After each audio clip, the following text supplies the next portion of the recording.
gods and goddesses. I receive it. Yeah. I receive it.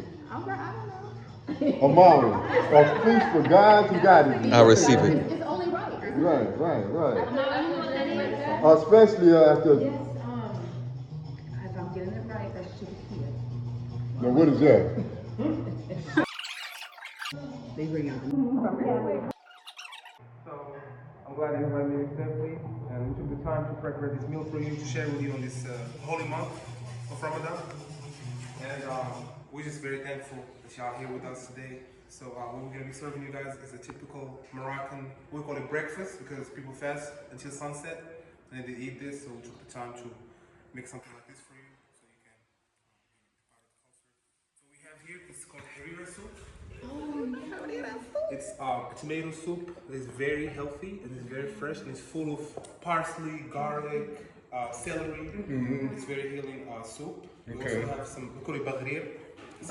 Bagrir.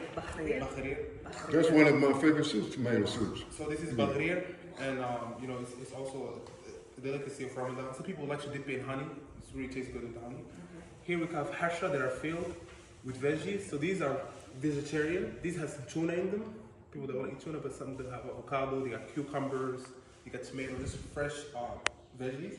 We have some dates here, and we have this shebekia, which has some sweet in it. It's very sweet and. What is it? What is it? Pardon? What is it's it? It's like a sweet cake. Oh, okay. It's like a form of cake. Okay, it's like a dessert. Yes, it's dessert. Okay. It's dessert. But you know, we eat it really fast. So I'm going to go ahead and start serving you. Okay, but what about these dips? These dips are, so these are, this is what you put in here. Yes, this is olive oil, and this is, I think this is stuff that goes with let me just double check. Yes. Moroccans, you can't just be eating no bread. Because we did that. Yes. So is this like pita? No, so that is for the soup. That's pulse. That's So bread. this is for bagrir, like I was saying. So this is honey. The honey you were talking Usually about. grab a little spoon and just grab it.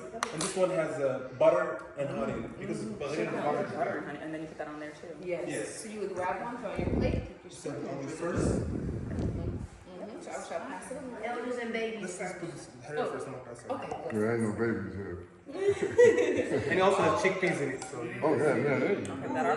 That's a great combination, man. Is that a traditional Moroccan dish, or is it something you created already? it is, like I said before, this is a traditional dish. Yeah. It's a staple of Ramadan. So wherever you go from North Morocco, South Morocco, they're gonna have harira on Ramadan. Okay.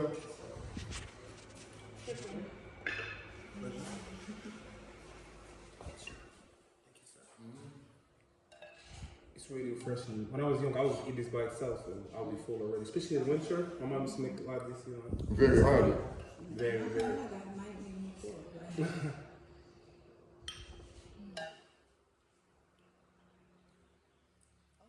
Thank you, sir. Talk to me about what sensations we feel when we think we are full, right? What does it mean to be full? And something else to think about as It means to be stuffed. Yeah, we should. That's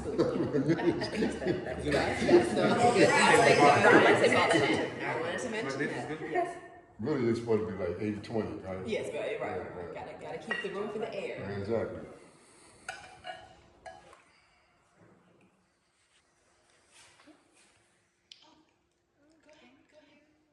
I'm waiting for the ladies to, I don't want to start. Well, thank y'all Without for them. taking care of my inner child.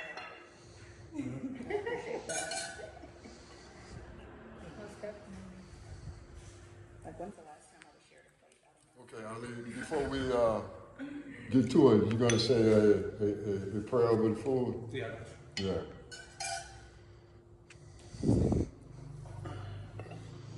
So I'm not gonna be eating this for you guys. I still have to do some stuff in the kitchen to help Sister Fatima, but I'll do the prayer and then let's dig in. Thank you for Of course. Thank you for being born. And of course, you can just put this on the table, and then if you like something else, just. Now, which one has the avocado in it? So this side is vegetarian. This one has tuna. Okay, in it. okay, good. It's pretty much the same ingredient. The only thing is it has tuna in it. Yeah, okay. It has corn, put some avocado in there with some seasoning. Mm-hmm. Yeah, this is actually a Peruvian recipe that I learned. I try to like add some more stuff to it, so make it more local. Peruvian, South American. Peruvian, yeah. Yeah, okay. It's an ancient recipe actually Okay. that the Inca people used to make. Okay. Yes, that's why Moroccans created the siesta. When you come back, they're gonna be like, oh my goodness, you look like you ain't missed a meal. No, have not.